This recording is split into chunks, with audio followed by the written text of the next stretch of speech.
আপনারা জানেন এটা অগস্ট মাস। গত বছর অগস্ট মাসে 5ই অগস্ট আপনার ক্ষমতা স্থানান্তর হয়েছে এবং আপনারা জানেন সেই জুলাই আন্দোলনে, বৈষম্য বিরোধী আন্দোলনে প্রায় 1,500 লোক সেদিন প্রাণ হারিয়েছিল এবং আমি আজকে তাদের আত্মার মাগফিরাত কামনা করছি এবং আমরা সেদিন মনে করেছিলাম 5ই আগস্টের পর, এই পট পরিবর্তনের পর একটা সুন্দর বাংলাদেশ প্রতিষ্ঠিত হবে। কিন্তু আমরা কি দেখেছি? আজকে বুকে হাত দিয়ে বলেন, আজকে 1 বছর হয়ে গেছে, পরিবর্তন কি ভালোর দিকে গেছে না উল্টো দিকে গেছে? আজকে অর্থনৈতিক প্রবৃদ্ধি এসে দাঁড়িয়েছে 3%। আপনারা বলছেন চুরি বন্ধ করেছেন, আপনারা বলছেন দেশের টাকা এখন আর বাইরে যায় না, তাহলে এখন কেন আপনাদের প্রবৃদ্ধি কমবে? যেই প্রবৃদ্ধি 7% ছিল,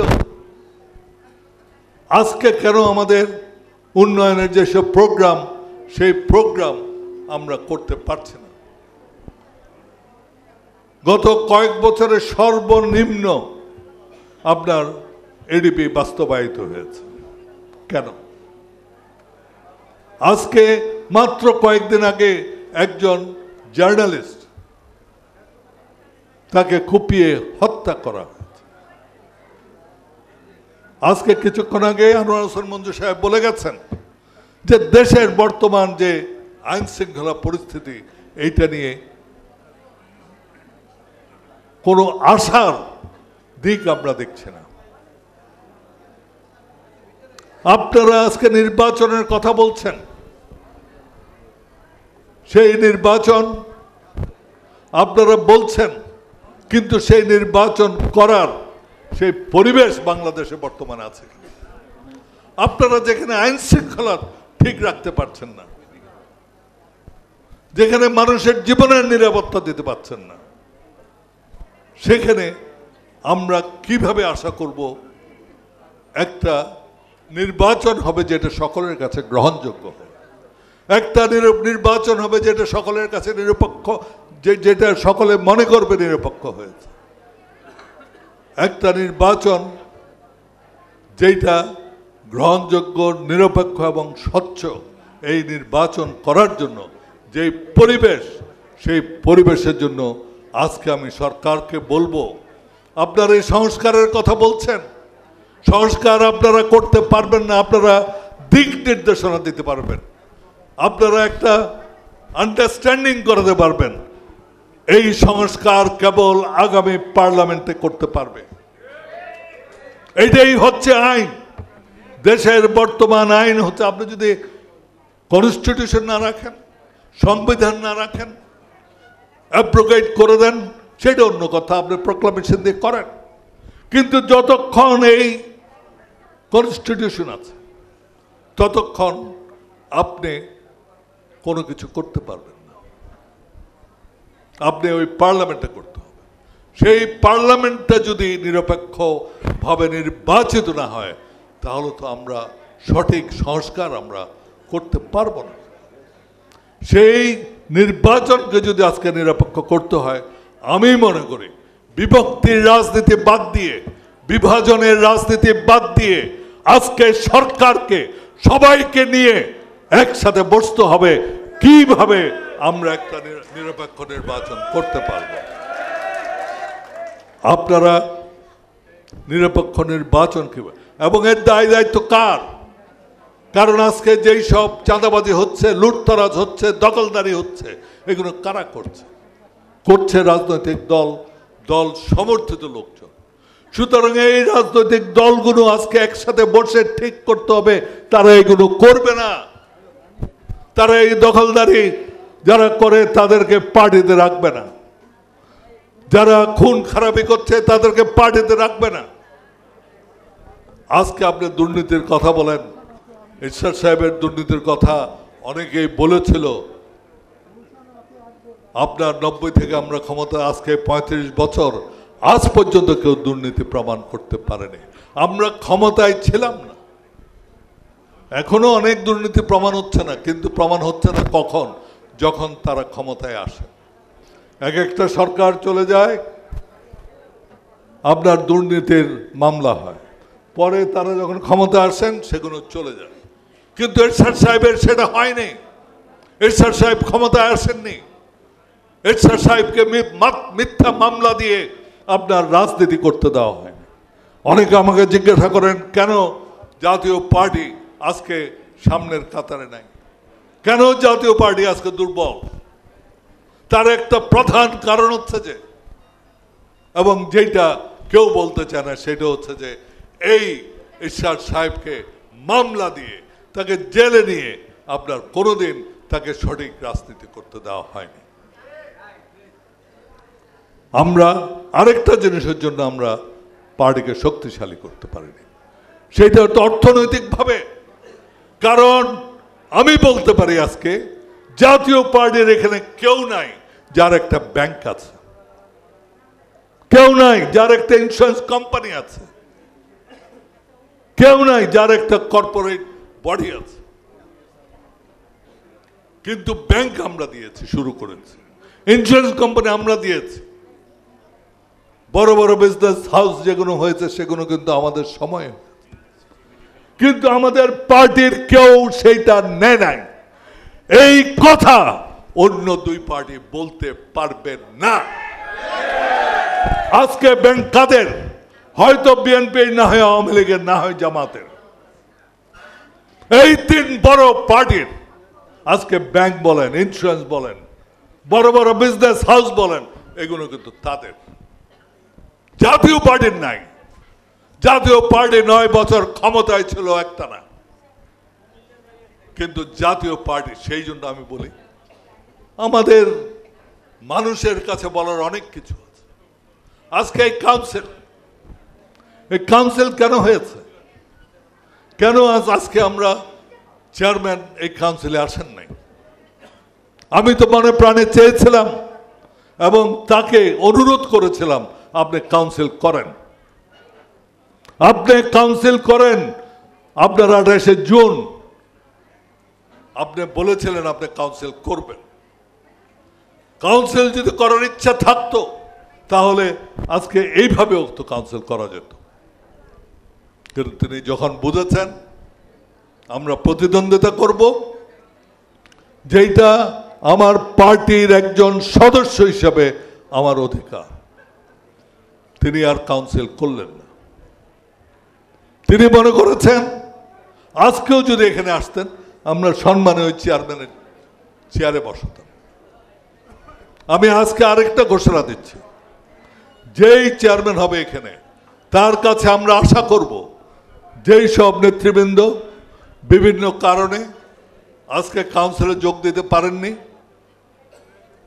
তাদেরকে বলবো চলুন আপনারা শুদ্ধ আমরা ঐক্যবদ্ধ হয়ে এই পার্টিটা করে তোলে। কারণ আমরা স্বপ্ন দেখছি, আপনার স্বপ্ন দেখছে, যেই স্বপ্ন আমাদের রাষ্ট্রপতির সাথ দেখিয়ে গেছে। স্বপ্ন দেখছে এই দেশের শাসনভার আমরা নিতে পারবো যদি আমরা ঐক্যবদ্ধ হতে পারি, আমরা যদি মানুষের কাছে যেতে পারি। আজকে যেই সব আপনার রিফর্মের কথা সংস্কারের কথা বলা হয়েছে, এই সংস্কারগুলো যারা আজকে সংস্কার করার জন্য বসছে তারাই বাধা দিয়েছিল। আপনার এই বুদ্ধিজীবীরাই সেদিন আমাদেরকে হাইকোর্ট বিকেন্দ্রীকরণ করতে দেয় নাই, আমাদের স্বাস্থ্যনীতি করতে দেয় নাই, আমাদের এই উপজেলা সিস্টেম আমরা ক্ষমতা যাওয়ার পরে এটা ইয়ে করে দিয়েছিল, বাতিল করেছিল। পরে যখন দেখেছে যে তারা দেশকে চালাতে পারছে না, তখন তারা এই উপজেলা পদ্ধতি আবার এনেছে, রিফর্মের কথা বলছে। আজকে প্রপোর্শনাল রিপ্রেজেন্টেটিভ অর্থাৎ আনুপাতিক হারে সাংসদ নির্বাচন করা, এইটাও ইরশাদ সাহেবের কথা। আজকে প্রদেশের কথা, এইটাও ইরশাদ সাহেবের কথা।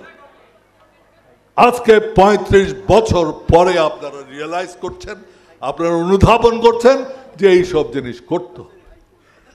জাতীয় পার্টি জনগণের পার্টি। তিনি একজন সামরিক শাসক ছিলেন যখন তিনি ক্ষমতা নেন, কিন্তু তিনি এসে করলেন কি? সাধারণত সামরিক শাসকরা তারা ক্ষমতা হাতে রাখতে চায়, তিনি ক্ষমতা বিকেন্দ্রীকরণ করে দিলেন। তিনি উপজেলা সৃষ্টি করলেন, মানুষের কাছে ক্ষমতা দিতে চাইলেন। কোর্ট আপনার ইয়েতে নিয়ে গেলেন, উপজেলায় নিয়ে গেলেন, সেগুলো আপনারা বন্ধ করলেন। সুতরাং রিফর্মের কথা আমাদের শিখায়েন। অনেকে আমাকে যখন বলে আপনাদের সাথে তো কমিশন কথা বলছে, তাহলে কমিশন কথা বলছে না, এটা একদম ঠিক আছে, কারণ কমিশন জানে আমরা কি চেয়েছিলাম। যারা কমিশনে আছে তারাই এই সংস্কারগুলো বন্ধ করেছিল সেদিন। আজকে সময় এসছে আমাদের পার্টিকে শক্তিশালী করা। আমরা জনগণের কাছে যেতে পারবো, আমরা কোনো অন্যায় করিনি। আমাদেরকে কিছুক্ষণ আগে বোধহয় ফিরোজ রশিদ আমাদের নির্বাচনের কথা বলছে। নির্বাচন আমরা করেছি, কোনো অন্যায় করিনি। তখনকার যেই নিয়ম ছিল, যে আইন ছিল, আপনার বিশ্বের স্বীকৃত একটা সরকার, সে নির্বাচন। আমাদের কাজ কি হচ্ছে? সেই সরকারকে প্রতিহত করতে হলে আপনাকে পার্লামেন্টে যেতে হবে।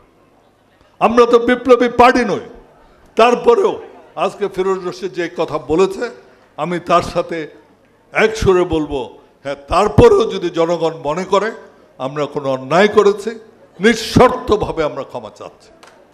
কারণ আমরা জনগণকে নিয়ে রাজনীতি করতে চাই, জনগণের মতামতকে সম্মান প্রদর্শন করতে চাই, জনগণকে নিয়েই চলতে চাই।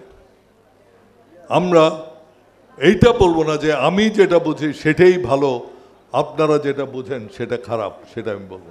হ্যাঁ, আপনাদেরকে বোঝাবার চেষ্টা করব। আজকে সবচেয়ে বড় দল ২০০৮ সালে তারা নির্বাচন করেননি। ২০১৪ সনে আমি বিএনপির একজন উচ্চ পর্যায়ের নেতার সাথে, এরশাদ সাহেবের সাথে আমরা কথা বলেছি আওয়ামী লীগের বিরুদ্ধে অ্যালায়েন্স করার জন্য, কিন্তু সেদিন বিএনপির কারণে সেটা হয়নি। আমরা নির্বাচন করেছি, আপনারা নির্বাচন করেননি, কিন্তু আপনারা তো সেই স্থানীয় সরকার নির্বাচনগুলো করেছেন। আপনি 18তে আপনারা নির্বাচন করেছেন, আমরা করেছি।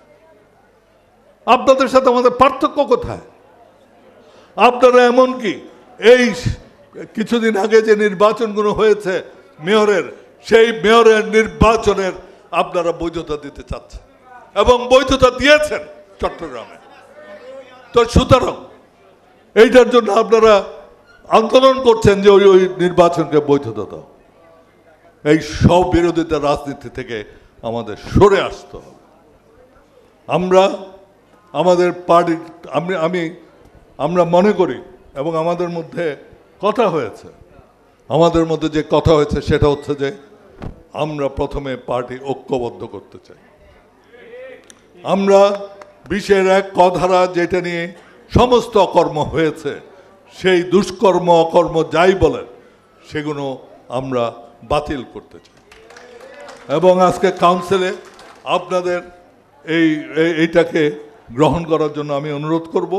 কারণ আমি চাই না, আমি যদি আজকে কষ্ট পাই যে আমি ৪০ বছর এই পার্টি করার পরে আমার সদস্যপদ নিয়ে যেতে পারে, সেই ধারা আমি কালকে যাদের এরকম করা হয়েছে তাদের কি কষ্ট, সেই কষ্ট আমি বুঝি।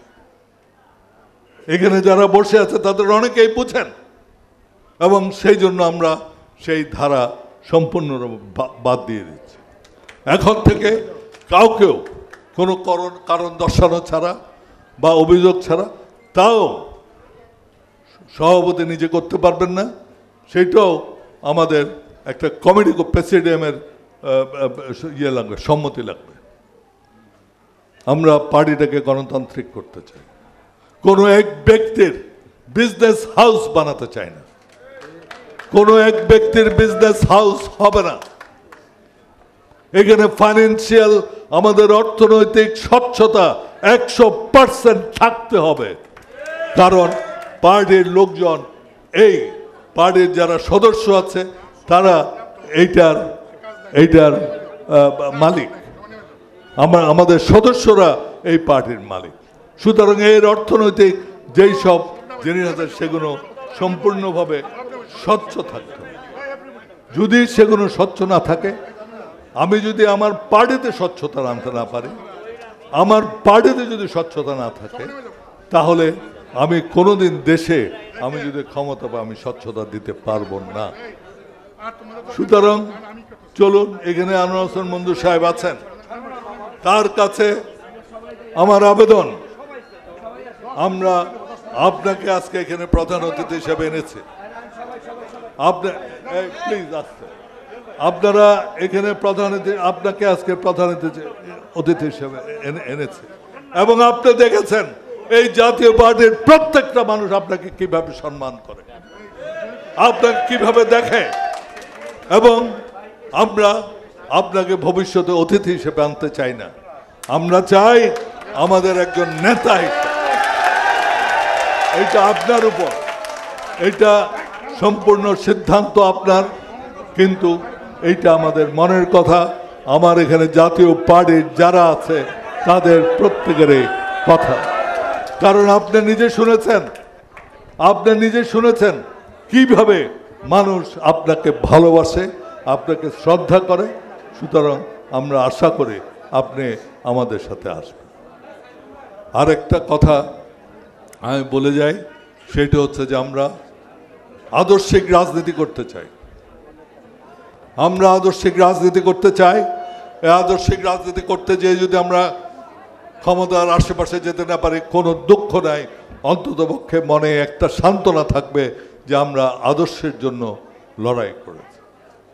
সেইটাই হচ্ছে আমাদের একমাত্র পথ হওয়া উচিত।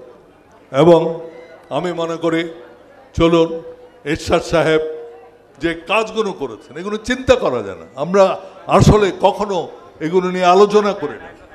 উনি যে কাজগুলো এই দেশের জন্য করে দিয়েছেন, যে সংস্কার উনি করেছেন, প্রত্যেকটা জায়গায় উনি সংস্কার করেছেন। আজকে ঢাকা এই ফ্লাইওভার গুলো বাদ দিয়ে ঢাকার যোগাযোগ ব্যবস্থা আজকে ভেঙে পড়ছে। ওই এখানে আনোয়ার হোসেন মঞ্জু সাহেব আছেন, উনি জানেন।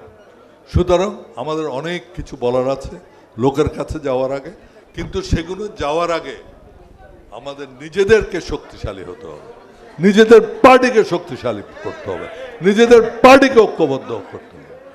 এই আবেদনটুকু রেখে আপনাদের কাছে শেষ কথা হচ্ছে যে আজকে সভাপতি হিসাবে আমি এই